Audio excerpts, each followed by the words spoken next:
Good evening and a very warm welcome to this seminar. The Second Generation Theoretical Concepts of the Lived Experience.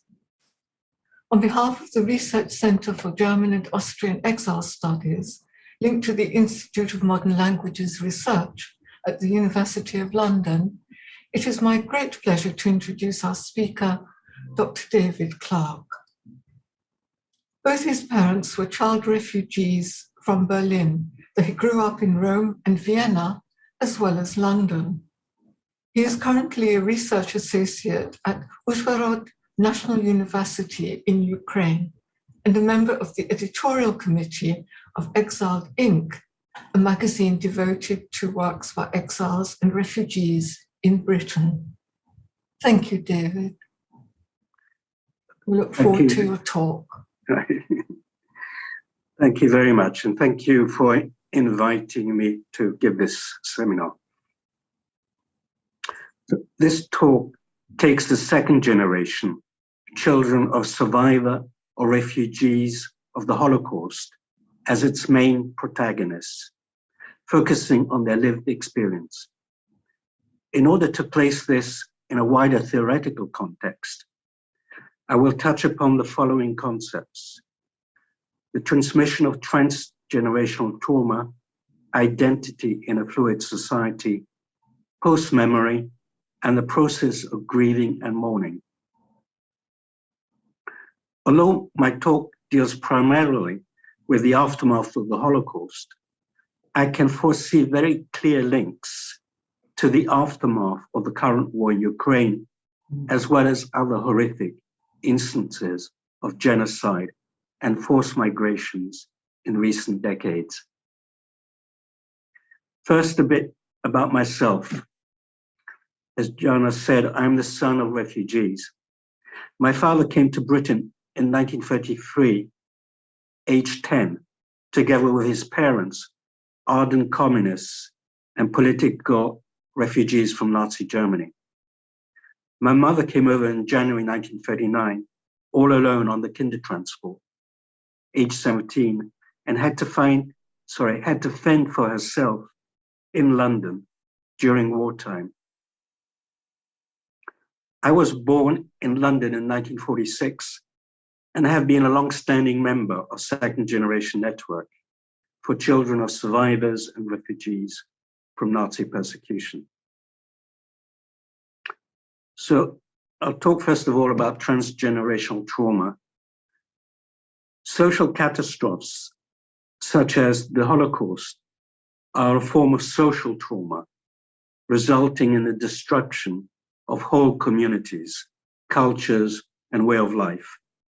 And yet, according to Patrick Bracken, a British psychiatrist with years of experience working with victims of torture, it is this social aspect that is systematically ignored, leaving many individuals to cope alone.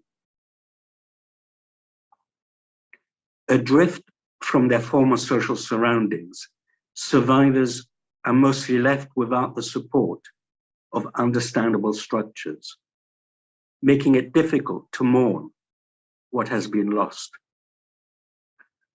With few perceived alternatives, many individuals present medically with somatic expressions of their distress.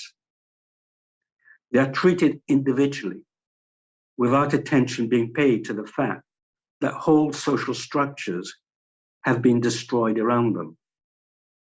They often had no other choice except to silently contain their overwhelming sense of loss and pain. To give you an example of this, my mother left Berlin on the Kindertransport. Some 15 years later, she returned to Berlin to visit her parents, who had been hidden, survived, and never ever left Berlin thereafter. My mother suddenly developed severe stomach pains and rushed to hospital with suspected appendicitis. The doctors decided she might need surgery, and opened her up and found that her appendix was quite normal. However, while under the anesthetic prior to surgery, my mother started singing vile anti-Semitic songs she had heard sung by the Hitler Youth during the Nazi regime. All the pent-up fears, dreads, and emotions she had been holding in so long were dredged up from her unconscious.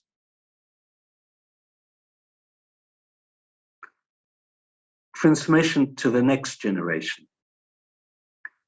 Kirstenberg investigated the effects of the Holocaust on the second generation and highlighted the idea that survivor parents could transmit psychopathology to their offspring as a result of their own trauma.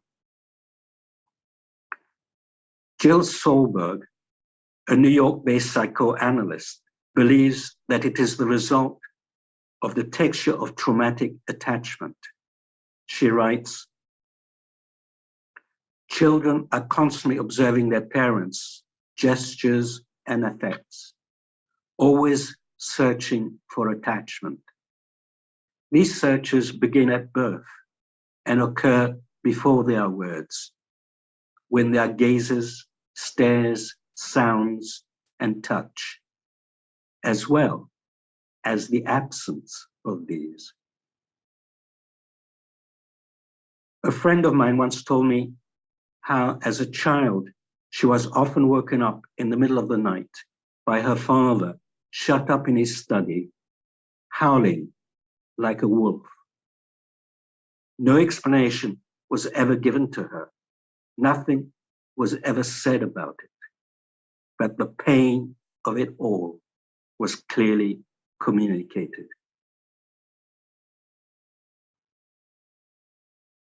The second generation often found themselves having to comfort their parents, an impossible role for a child requiring a denial of their own need for love and support. Although they had usually worked out that something terrible had happened in the past, they often only had fragments of the story to piece together. Within the confines of the home, there was often an unspoken injunction that restricted the open expression of thoughts and emotions. Marion Hirsch alludes to this when recording in her introduction to the generation of PostMemory that while she grew up with vivid stories of her parents' pre-war life in Ukraine and wartime life in Romania, she had very few memories of her own post-war childhood in Bucharest. I'm next going to talk about fluid society. The expansion of the global economy brought about social as well as economic changes. Bauman postulated a fluid society in which power has become exterritorial, with capital and labor moving freely across state boundaries. As, for instance, was, and it still is the case for the EU, for example, although now Britain is out of it.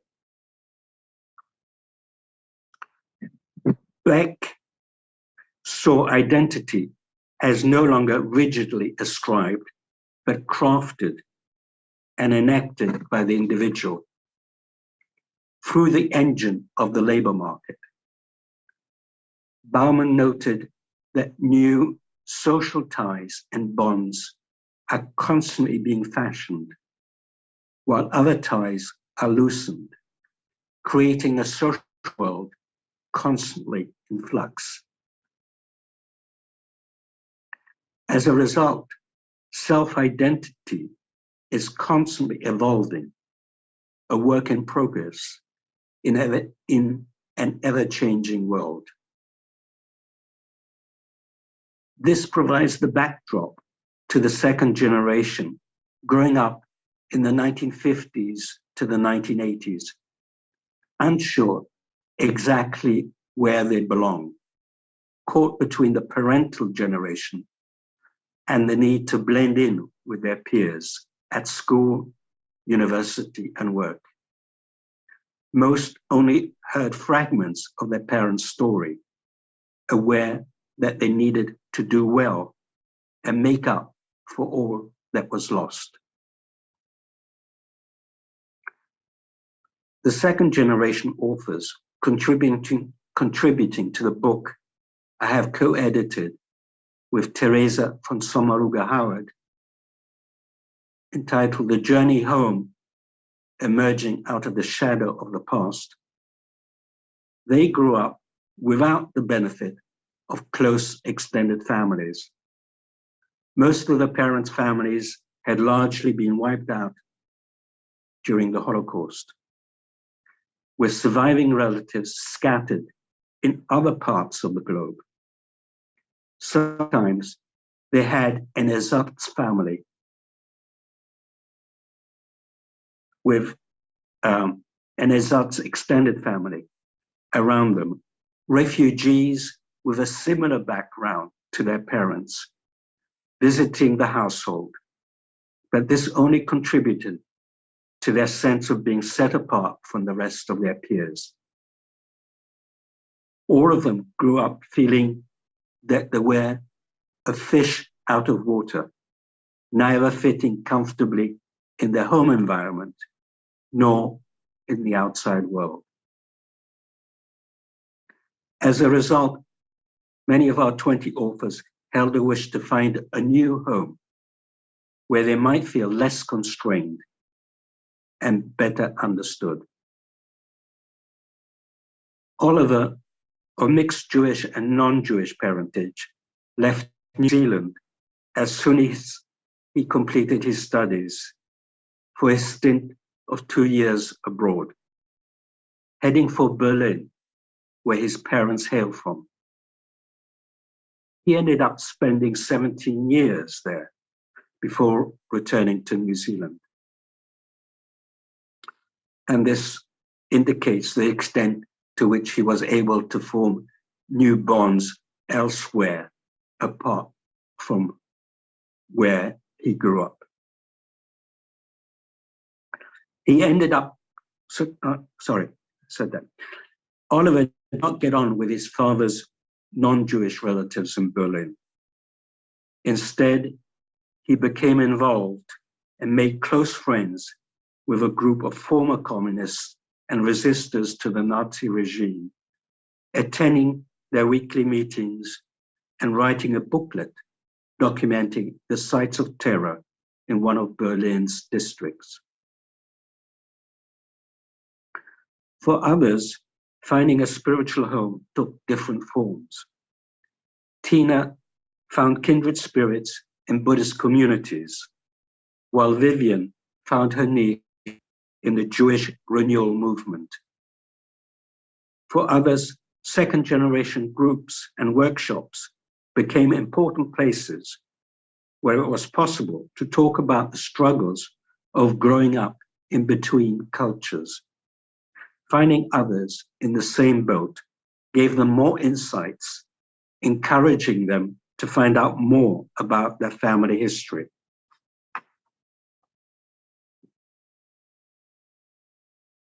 And now go on to PostMemory.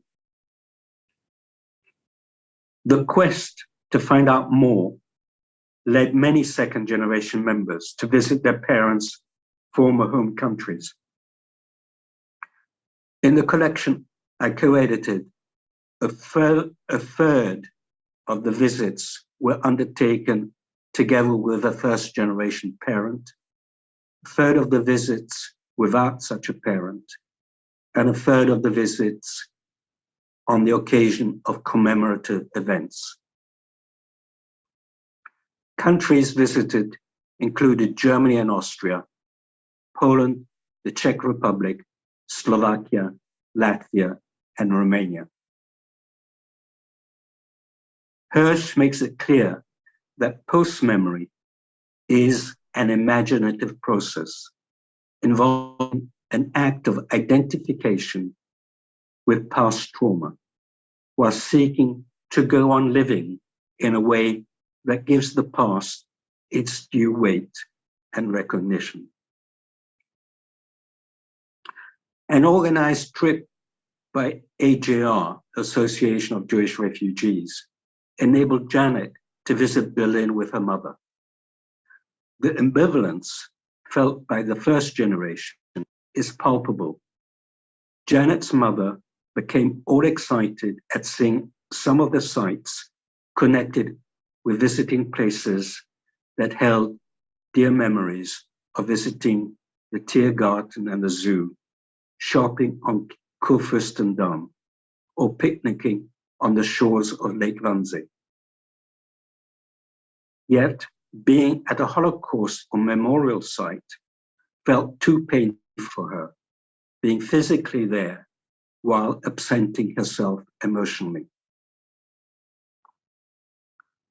For the second generation accompanying a parent to their hometown, a new sense of the past emerged, seeing these places through the lenses of their parents' reactions and recollections on the spot allowed a new reality to surface and new meaning constructed.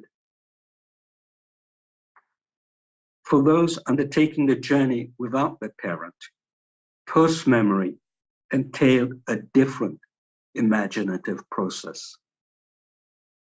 Marilyn's first encounter with her mother's childhood home in Berlin led her to reimagine her mother and her aunts living there as children. The materiality of the apartment connected in Marilyn's imagination with what her mother had told her, together with fragments she had been able to glean from researching her family history. She was able to see the physical reality of the apartment in its present state, and at the same time, the recreated picture in her mind of what it would have been like when her mother was growing up. The linden trees she could see from the balcony, whereas her mother had described. She could imagine her mother as a child hiding under the kitchen table or circling around the fountain in the courtyard on her bicycle.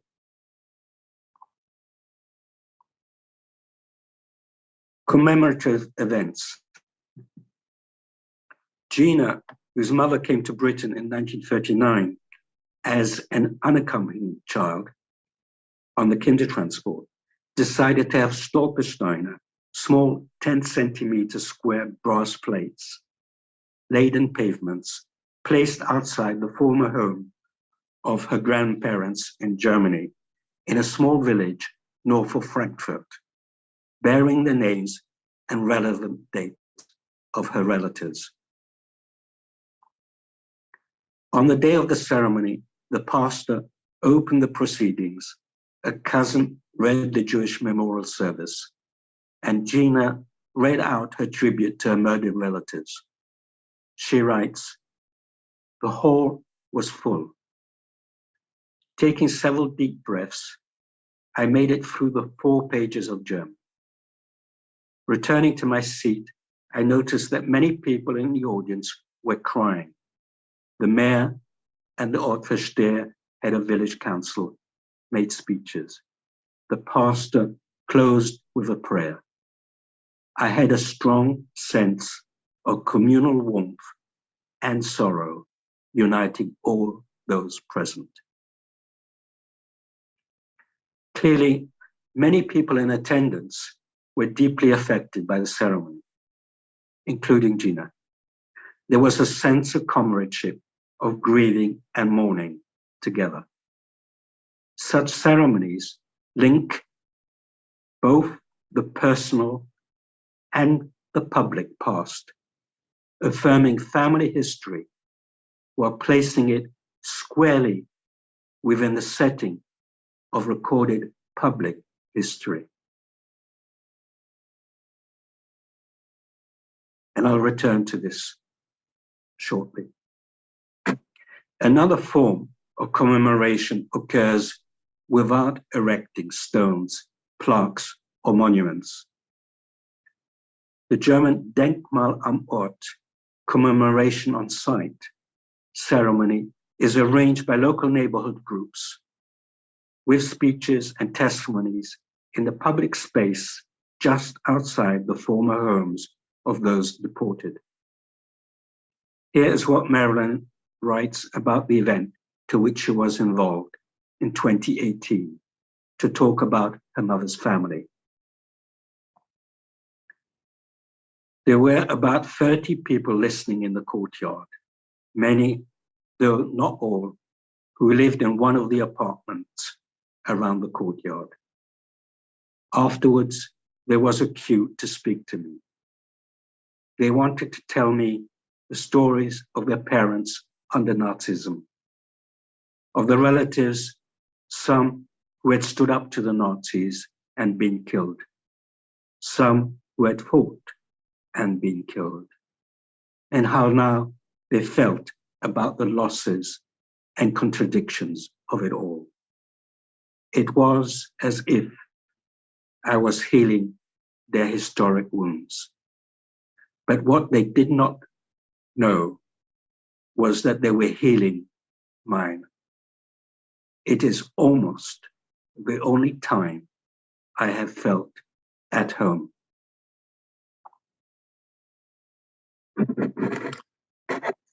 And so I want to come to Holocaust as Holocaust memory as public agenda.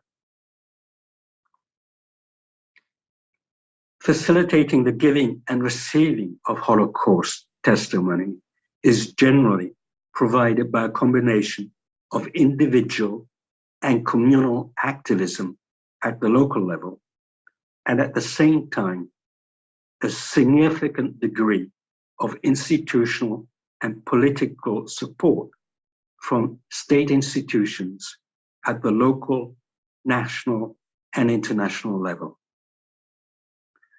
In Germany, from the 1960s onwards, there was a concerted effort to research local history in the Nazi era. Many towns and cities began inviting former residents who had fled into exile to come back on official visits. Munich came first in 1961, Hamburg 1965, Berlin 1969. Many others soon followed. With the unification of Germany, teaching about the Holocaust became compulsory in secondary schools across the whole of Germany. As a result, many high school projects focused on researching the fate of Jews in their locality under the Nazis, producing booklets, and in some cases, arranging for Stolpersteine. In Germany and many other countries in Europe, including Britain, first-generation survivors have been brought into school to talk about their experiences, a role now increasingly taken over by the second generation.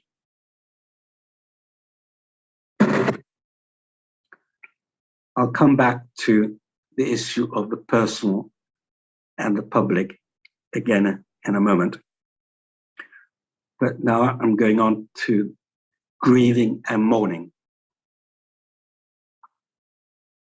My presentation has focused on the search for meaning in the context of fragmented and traumatized family history, where children and grandchildren were left bereft without ever knowing exactly what was lost. Schlant quotes Erich Sandner, a scholar of German film and literature, who suggests that second generation inherited not only the unmourned trauma of the parents, but also the psychic structures that impeded mourning in the older generation in the first place. Susanna took her parents' written memoirs with her on a trip to Auschwitz to retrace their steps, and writes, "We took out the candles, 2 yellow ones for my grandparents who died in Birkenau of starvation and disease, and a white one for Max, who was 24 years old when he was murdered." And at the site of the crematoria, I started saying my own version of Kaddish, as I did not know the real thing, and prayed for them all dead now, including my parents, all having suffered tortures, physical and mental. A cage of sadness and grief came down on me. I started to cry and realized that this was the very first time at the age of 56 that I was able to cry for my murdered relatives and for my parents' suffering, as well as for my own sorrow at having had my grandparents, uncles and aunts and cousins stolen from me.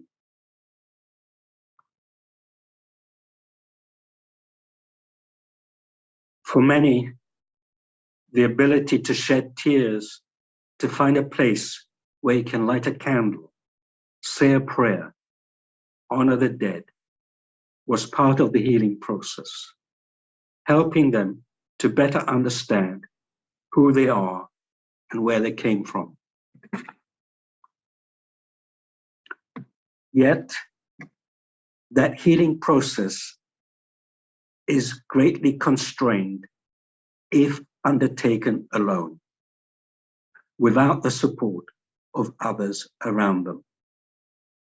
Often, they were accompanied by spouses, children, or friends.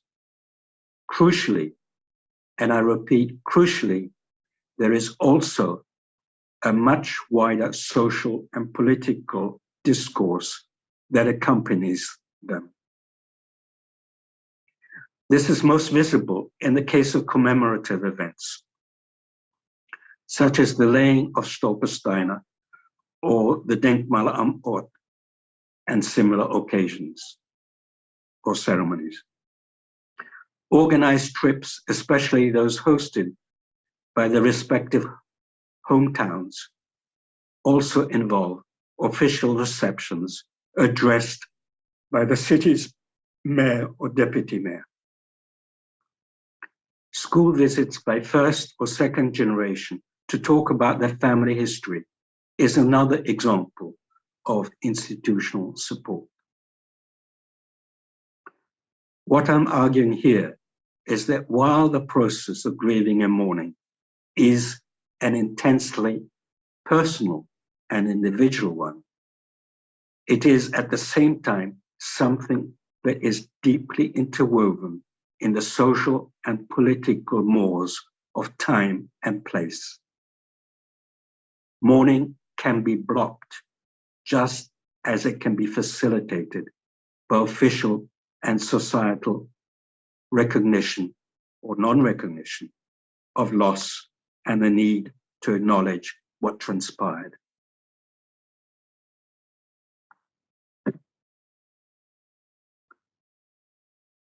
The search for identity.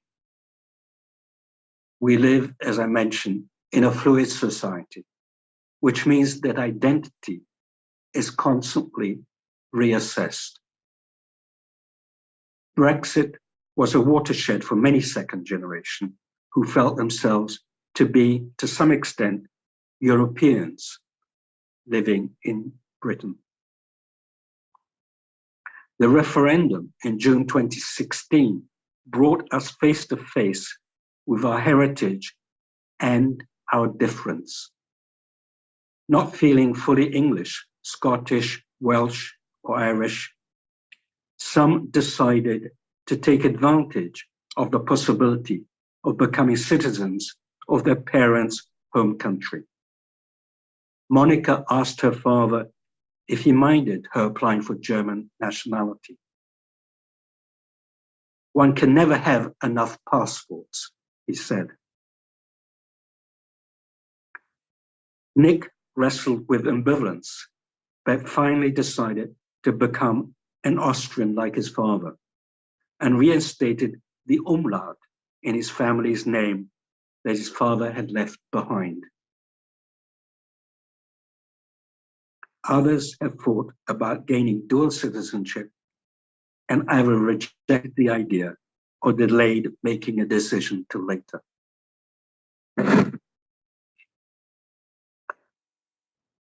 And now to talk more specifically about the book, The Journey Home, Emerging Out of the Shadow of the Past. My talk so far has sought to bring out a number of key theoretical concepts of direct relevance to the lives of second-generation members. I have illustrated some of these concepts by reference to the relevant literature, as well as examples taken from the book I have co-edited and published by Peter Lang. There is also a 30% promotional discount for those attending today's talk, and details will be provided at the end. The book contains both an introduction jointly written by the co-editors and an epilogue written by Teresa, outlining some of the theoretical issues I have mentioned today, together with more historical or anthropological concerns. Each of the 20 accounts of these modern-day pilgrims to ancestral homes could equally be read as stand-alone articles or chapters. Each account has its own unique story to tell, written in a compelling manner that keeps the reader's attention.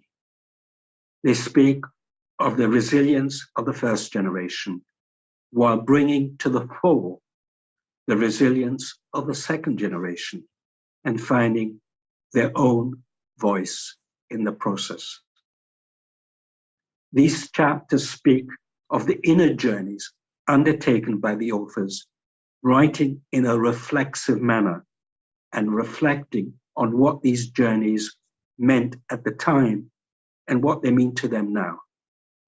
For all of them, writing about these journeys for this book brought further realizations and reflections on their own identity and relationships with those around them. Each story is unique in its own way, and yet bringing them all together in one book, side by side, enables a clearer appreciation of both the commonality and the rich diversity of the second generation experience.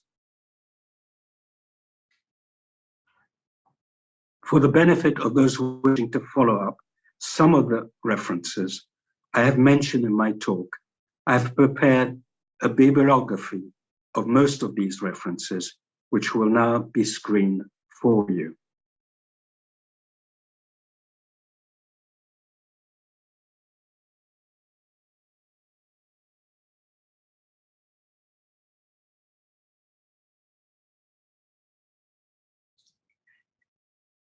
Thank you very much indeed for that moving analysis, David.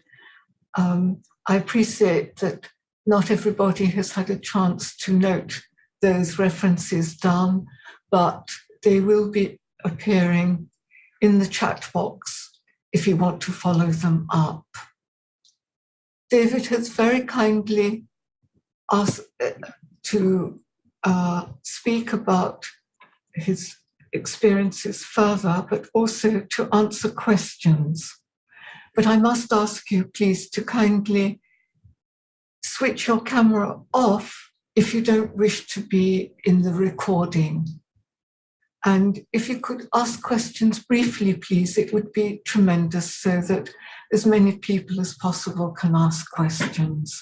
You can do so either by raising your hand physically or by raising the hand at the bottom of your screen. And please do kindly remember to unmute.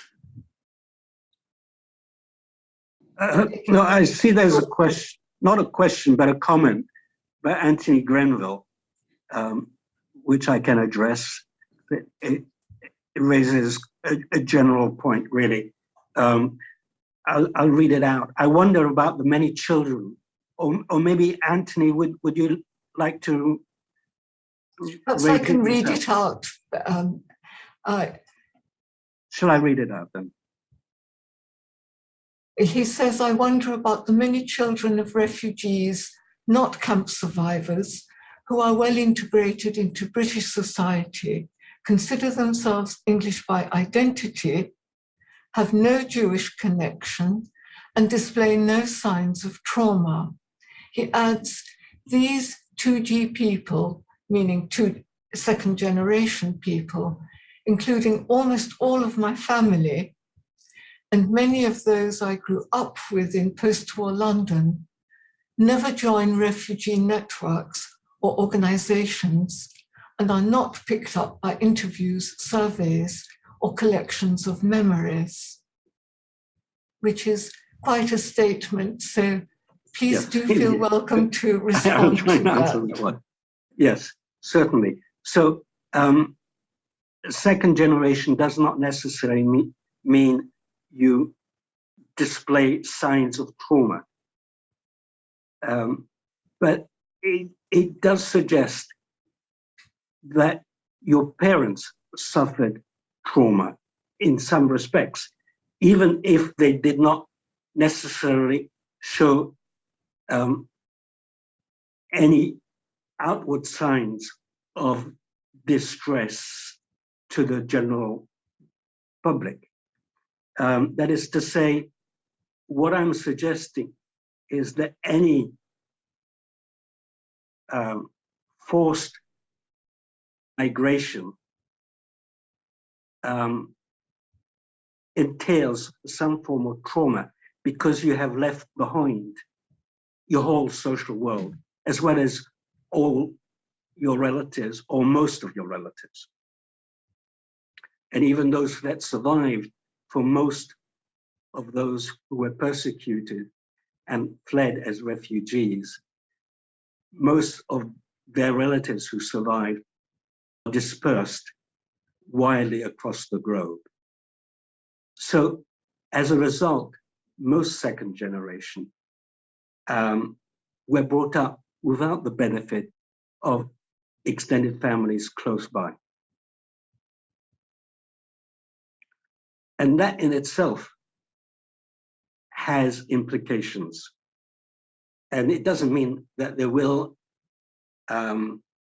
be in some ways pathological, but it does mean that there will be an impact, especially if many of those growing up around them have either many close relatives nearby or certainly in the country, which means that they do stand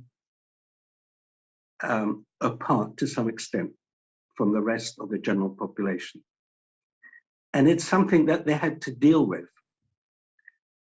And for those growing up without close contact with a Jewish community, or without actually knowing that they were Jewish,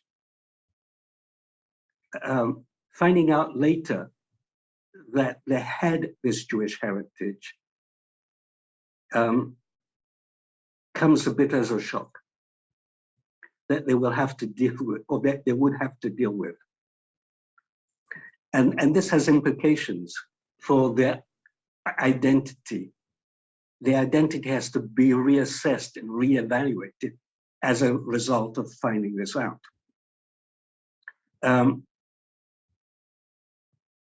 what I do suggest is that every family has its own history, and every individual has his or her own history and responses to that family. So I'm not suggesting that second generation all went through the same processes by any means.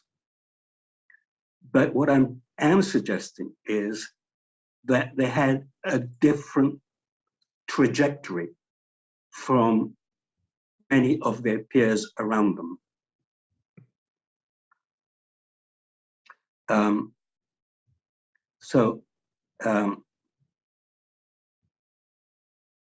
They may grow up not knowing that they're second generation and feeling that they're the same as everybody else, but there's something in the background that they have inherited, I believe, that has been passed down to them, that in some ways they are different, however much their parents tried to disguise this.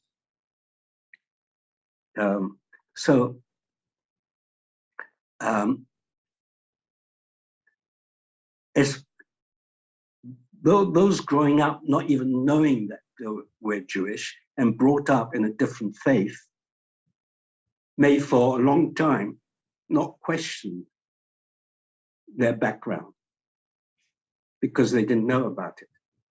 But they might have acquired unconscious transmission that they were different after all, that there was something in the background somewhere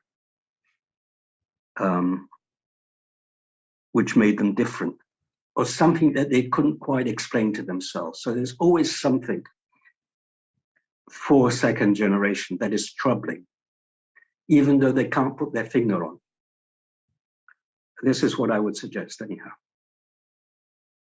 If I may come in there, I would second that. The second generation interviewees that I have interviewed for a project certainly clearly stated that they were sometimes conflicted about their sense of identity, as especially those who did not know until they were in their teens or even later that they were Jewish,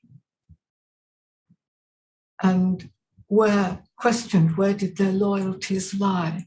And I think identity is fundamental to every individual, so it's an important aspect of one's life and the culture that goes with that identity.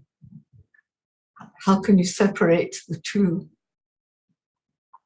Indeed. So it was difficult for those who found out later that they had a Jewish background, but it's also difficult for for many Jews, if not all Jews, to deal with the fact that they may be different from other Jews.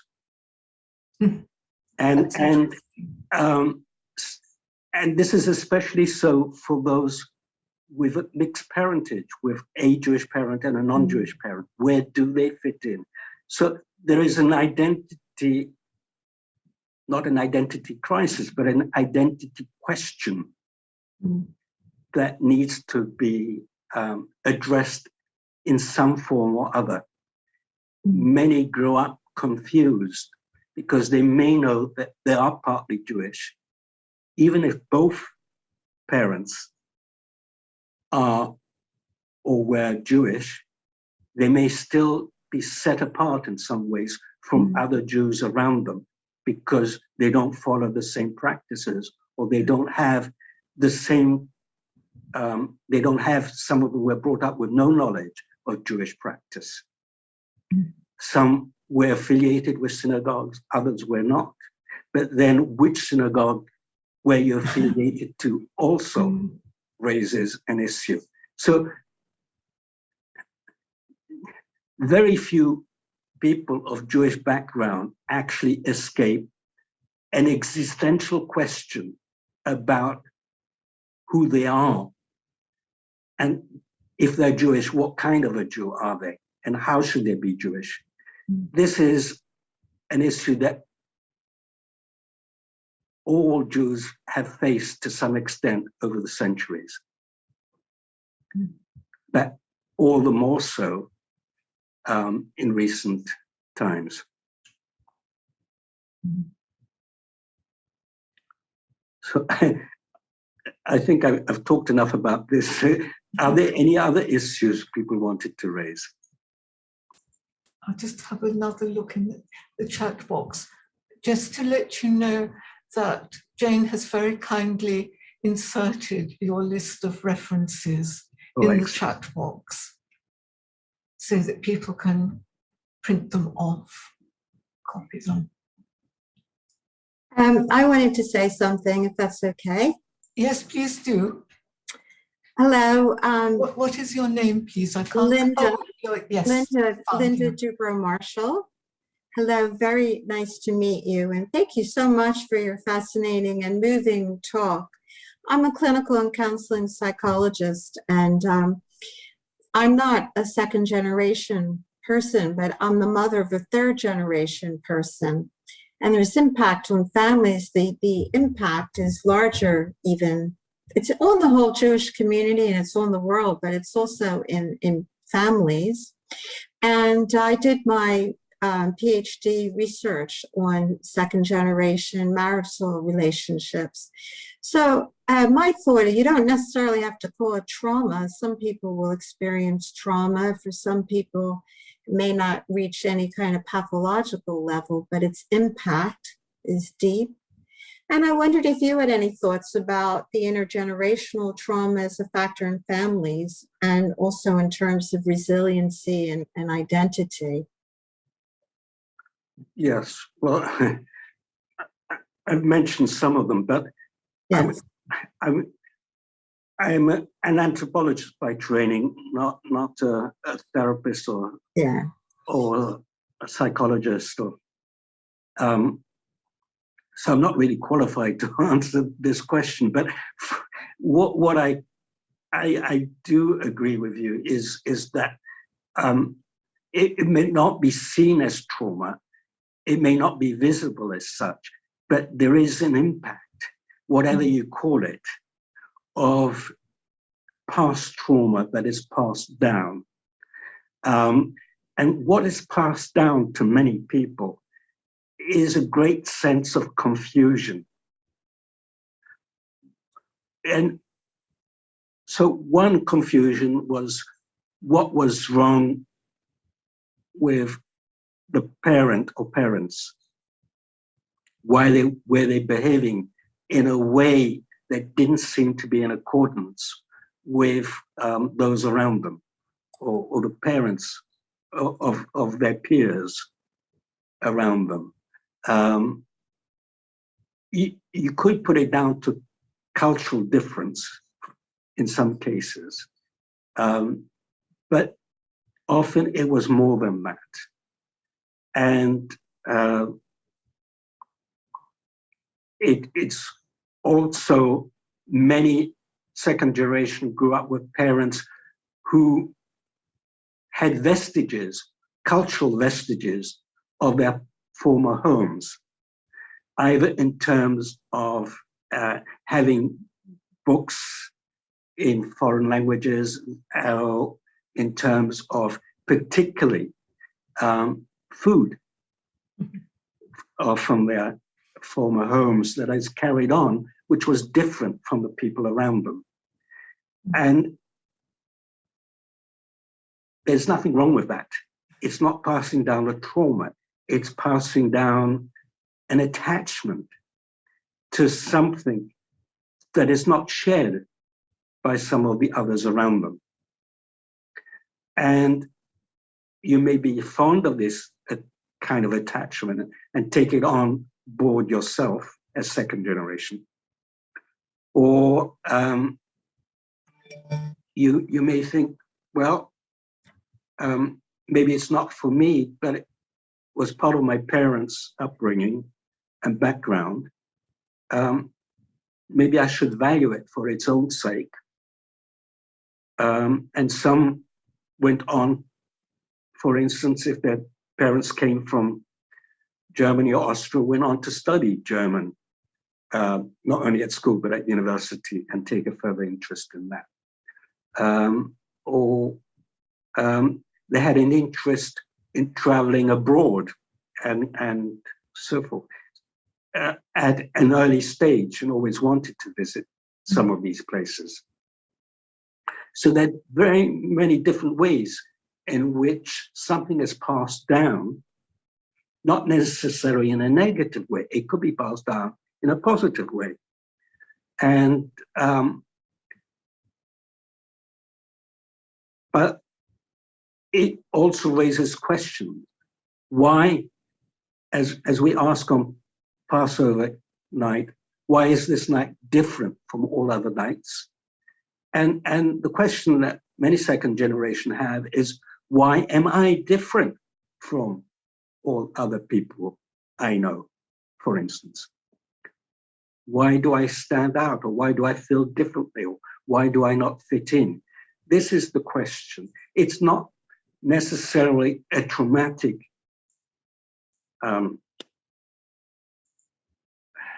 experience, if you like, but it is an existential question. Well, thank you for that. And indeed, psychologists have taken to studying post-traumatic growth, which is when you've been through difficult things and you wouldn't want to sign up for it, but as a result of it, there's some ways in which your life is, you're deepened as a person, or you feel closer to certain people because of what you've gone through, or you have a zest for life because you feel the precariousness of it and things like that. But I think you made a really great point about going to memorial places with other second generation people or with your parents and not going alone.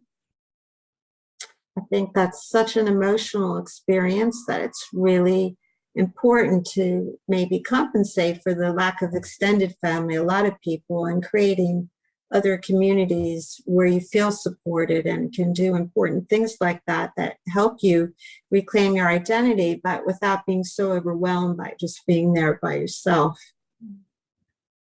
Yes, can I take that point up about not going on one's own? Because although I talked about second generation as a group, really, even second generation children within the same family have very different attitudes, perspectives, reactions, wishes, and so forth. So if you wanted to visit some of these places or wanted to go to Auschwitz, for instance, maybe your sibling would not want to come with you, for instance. May have no interest at all in finding out further about the family history, may not want to know about their Jewishness. There are different reactions within the same family to this issue, which again means that many undertake these journeys not with their closest relatives necessarily.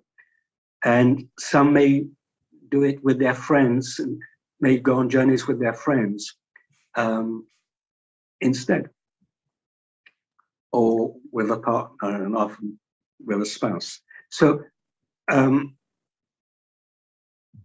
there is something about that person who does wish to find out more about the family history, who does wish to go on these journeys.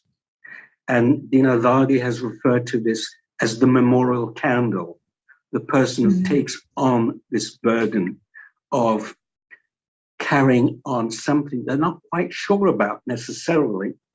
They're not sure where it's going to lead, what the end destination is going to be, but there is an urge within them to follow this up. And this may not be shared by other members of the same family. Well, thanks again. I really enjoyed your talk today. So thank you very, very much. Thank you. And David, I have a question, if I may ask briefly. How did you make the contact with the university in Ukraine? How did that occur? Oh, right. So we live in a fluid society, as I said, and we're constantly establishing new ties. So this came about through a friend of mine, a colleague. We used to teach at the same university. And I'd known him for many years. And he went to Ukraine on almost like an exchange visit, but on secondment for a brief trip to a small university. Well, it's not that small, but it's a university in a small town, Uzhhorod, in the Transcarpathian region, in the central west of Ukraine, which so far has not really been hit by the war, but is very close to a number of, borders very much on Slovakia, Hungary, and Romania, as well as a tip of his northern tip borders on Poland, that is the region. And two things happened whilst my friend was over there. He's Jewish, and so he was introduced to the Jewish community, who asked him, well, we're thinking of setting up a Jewish museum here. Can you help us? Uh-huh. And he said, no, I'm in management, and museums is not really my field, but I know somebody who is an expert on this. I have completed a PhD on Jewish museums in Italy. Mm-hmm. And so he passed on my name to the Jewish community there. And at the same time, the university, and he was working together with the economics faculty there, and the university was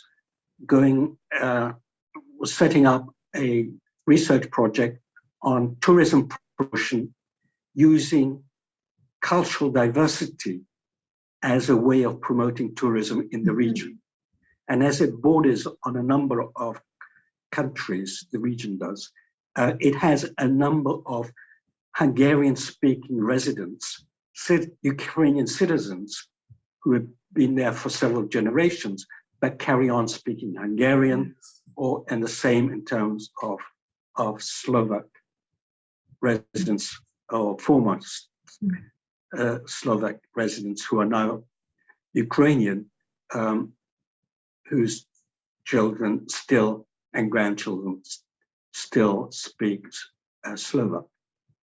And what is your role in connection with the university? So, because I said I was interested in helping with the setting up a Jewish museum in Uzhhorod, I visited Uzhhorod at the invitation of the Jewish community, and also at the invitation of the department of the Faculty of Economics at the university. And so once I was there, I talked to them, both the community and the university, and the university became interested in the possibility of including the Jewish component into their cultural diversity tourism promotion. Yes. And they invited me to come back to the university a few months later to give a workshop on cultural diversity and tourism promotion, which I did. So I've been there. In the end, I've been there 3 times, and but I haven't visited for the last 2 to 3 years. No, Or understandably. now because of the war. Understandably. But you've still been working on your Exiled Ink, which sounds very worthwhile too. Yes, I've been involved with them for nearly 20 years now. Uh-huh. And that arose again because of using networks, as it were, which is what the fluid society is really all about. Yes. Using one's social networks and creating more. And that's the driving force behind social media,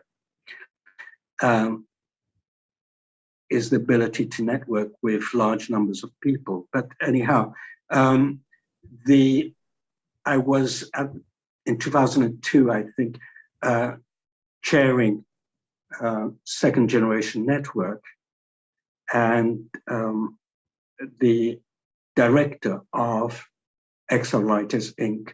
contacted me to asking whether I could supply some second generation poets to do a presentation on the whole issue of Jewish refugees and how second generation poets have responded to that. So I arranged for such a meeting to take place with 3 Jewish presenters from second generation, talking to an audience of the Exiled Writers group. And I became so fascinated by what Exiled Writers Inc. were doing that I attended their meetings and joined, and have been a member ever since, really. And really taken an active part in that organization as well. It sounds as though it might be very cathartic for some of the contributors and participants. You're talking about Exiled Writers Inc. or Second Generation now, right? Either. Well, yes. What Exiled Writers Inc. has enabled is encouraging refugee voices to come to the fore by providing a forum. And we had a hard copy magazine for several years as well, where some of the work could be published. But that was an incentive, an encouragement, a positive encouragement for them. And by also having regular monthly meetings where people could read their poems to an audience, this created very much a forum for refugees from all over the world, and especially for refugees whose first language might not have been English, to begin to write and be heard by any audience or British audience. So this has been very important for them as a forum, but also second generation. For those writing chapters for my book that I've co-edited, the process of writing itself has really reinforced their own sense of identity, and given them a sense that whereas before they might have been shy to say too much about their Jewish identity, now they have a ready-made story that they can access and present to people. So that it's not only cathartic, but it takes them a step further. Well, on that very positive note, David, may I thank you very much indeed for speaking this evening and for your time. And I wish you all the very best with your activities. Right, thank you. Thank you. And I certainly enjoyed the opportunity of doing this presentation.